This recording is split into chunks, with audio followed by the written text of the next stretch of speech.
संजीव कुमार अपने लंदन प्रवास के दौरान एक दोस्त के साथ ड्रिंक कर रहे थे कि तभी उन्हें प्रोड्यूसर गुलशन राय का फ़ोन आया।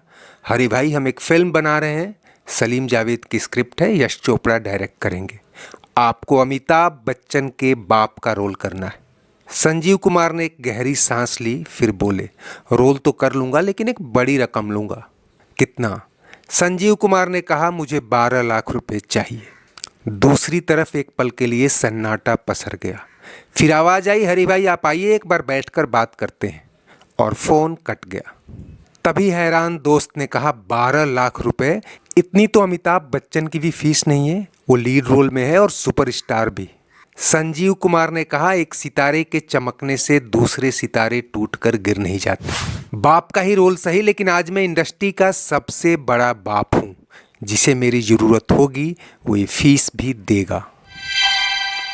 दोस्तों, ये बात संजीव कुमार के बायोग्राफर हनीफ जावेरी ने हाल ही में एक इंटरव्यू में बताया था। वो फिल्म थी त्रिशूल, और कहा यह भी जाता है कि संजीव कुमार को ये बात पता चल चुकी थी कि पहले अमिताभ के बाप का रोल दिलीप कुमार को ऑफर हुआ था, जिन्होंने इसे ठुकरा दिया था। चूंकि उन दिनों संजीव कुमार और दिलीप कुमार में एक तरह का कोल्ड वॉर चल रहा था। फिल्म संघर्ष के सेट पर दोनों में काफी अनबन भी हुई। ऐसे में दिलीप कुमार का ठुकराया रोल संजीव ऐसे कैसे कर लें, उस पर से जब शोले के बाद उनका प्रोफाइल ही बदल गया था। दुनिया उनके सारे पुराने किरदार भूलकर सिर्फ ठाकुर के रूप में उन्हें पहचानती थी। ऐसे में संजीव कुमार की फीस तो पहले ही काफी बढ़ चुकी थी, लेकिन अब उन्होंने लीड हीरो से भी ज्यादा रकम मांगकर फिल्म मेकर्स को भी पसोपेश में डाल दिया था।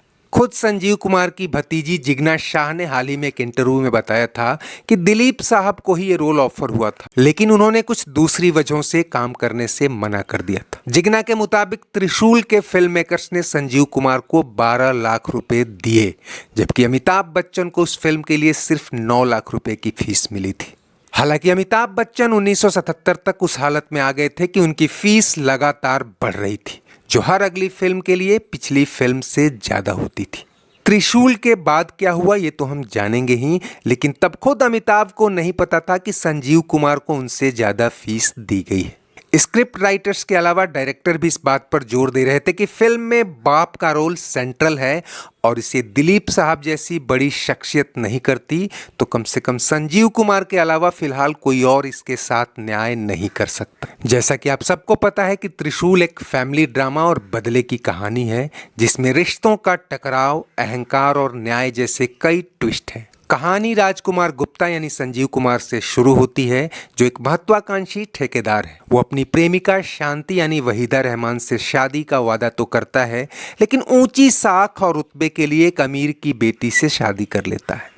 इसके बावजूद कि शांति अब उसके बच्चे की मां बनने वाली है। शांति उससे दूर चली जाती है, बच्चे को जन्म देती है और गरीबी व तंगहाली लेकिन स्वाभिमान के साथ बच्चे को पालती है, जो बड़ा होकर विजय यानी अमिताभ बच्चन बनता है। दीवार से उठे एंग्री यंग मैन को ऐसे प्लॉट पर किस तरह की चिंगारी देनी है कि वो पर्दे पर आग लगा दे, ये बात स्क्रिप्ट राइटर सलीम जावेद बखूबी जानते थे, और उन्होंने रईस बाप की संजीदगी और सो कॉल्ड नाजायज लेकिन खुद मुख्तार बेटे के भीतर जलती आग को एक से बढ़कर एक सीन और डायलॉग से दिलचस्प बना दिया। मैं 5 लाख का सौदा करने आया हूं और मेरी जेब में 5 फूटी कौड़ियां भी नहीं हैं। वैसे शोले के दौरान संजीव कुमार और अमिताभ बच्चन की हैसियत में जमीन आसमान का फर्क था, और किरदारों के बीच भी ये रुतबा झलकता है। तब अमिताभ को शोले के लिए 1 लाख रुपए से भी कम रकम मिली थी, जबकि धर्मेंद्र और संजीव कुमार को उनसे कहीं अधिक। और फिल्म फरार जो उसी साल रिलीज हुई थी, उसमें भी अमिताभ की फीस संजीव कुमार से काफी कम थी। कहते हैं कि ईमान धर्म तक अमिताभ बच्चन की फीस संजीव कुमार, धर्मेंद्र या राजेश खन्ना से ज्यादा नहीं थी, हालांकि कम भी नहीं। और सलीम जावेद जैसे अपने फेवरेट राइटर्स के प्लॉट पर तो जो भी मिल गया उससे ऊपर वो कुछ मांगते भी नहीं थे। यहाँ तक कि जब त्रिशूल बन रही थी उसी साल डॉन फिल्म के लिए अमिताभ ने पूरी फीस ही छोड़ दी थी, क्योंकि उसके प्रोड्यूसर नरीमन ईरानी का बीच में ही निधन हो गया था और फिल्म माली संकट में घिर गई थी। लेकिन त्रिशूल के सेट पर जब भी अमिताभ बच्चन संजीव कुमार के सामने आए, ऐसा लग रहा था कि मानो वो पर्दे पर नहीं बल्कि निजी जिंदगी में उनका कोई गुरूर तोड़ने वाले हैं। फिल्म पूरी होते होते संजीव कुमार को भी लगने लगा था कि उन्होंने प्रोड्यूसर्स को प्रेशर में लेकर मनमानी फीस तो वसूल ली, लेकिन उनकी ये कीमत कम से कम इस एक्टर के सामने ज्यादा दिन नहीं टिकने वाली। 25 बरस अपनी माँ को हर रोज थोड़ा थोड़ा मरते देखा हो, उसे मौत से क्या डर लगेगा। कहते हैं कि फिल्म बन जाने के बाद इसे लेकर कोई संतुष्ट नहीं था। जिग्ना शाह के मुताबिक इसकी ट्रायल स्क्रीनिंग के लिए इंडस्ट्री की तमाम हस्तियां मौजूद थीं।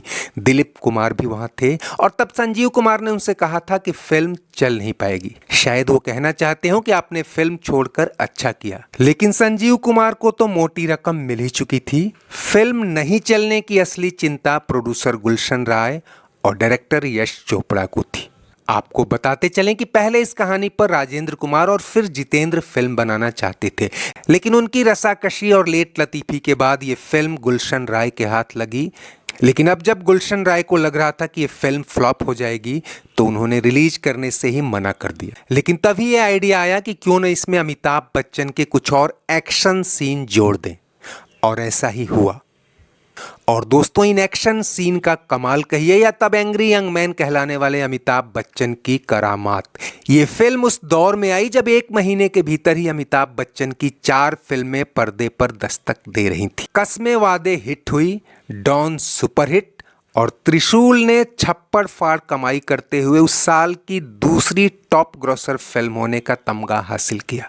सबसे खास बात यह कि उस साल पर्दे पर अमिताभ का कंपटीशन सिर्फ और सिर्फ अमिताभ से ही था। ऐसा भारतीय सिनेमा के इतिहास में कभी नहीं हुआ था जब पहली, दूसरी और तीसरी सबसे ज्यादा कमाऊ सभी फिल्में एक ही एक्टर की हों। और इसके बाद अमिताभ बच्चन की फीस तो पूछिए ही मत। जिस संजीव कुमार ने कहा था कि इंडस्ट्री का सबसे बड़ा बाप मैं हूं, उन्हें एहसास हो गया कि पर्दे का बेटा अब इंडस्ट्री में उनका भी बाप बन चुका है। मैं तो मानता हूं कि आज मैं जो भी हूं आपकी वजह से। जिंदगी में जो कुछ भी आपसे मिला वो मैं भूला नहीं हूं। एक अनुमान के मुताबिक फिल्म सिलसिला तक अमिताभ बच्चन की फीस संजीव कुमार से 2 गुनी हो चुकी थी। हालांकि अपने जॉनर के बेहतरीन कलाकार संजीव कुमार 1985 में इस दुनिया से चले गए, लेकिन उनके निधन के साल तक अमिताभ बच्चन की फीस उस ऊंचाई को छू चुकी थी जिसके आसपास बॉलीवुड का कोई भी एक्टर नहीं था। जिसे लोग शहंशाह कहते हैं।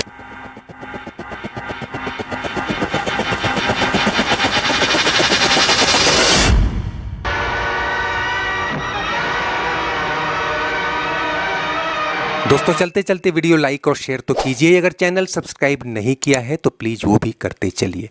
कमेंट बॉक्स में आपकी हर राय का स्वागत है। शुक्रिया, नमस्ते, आभार।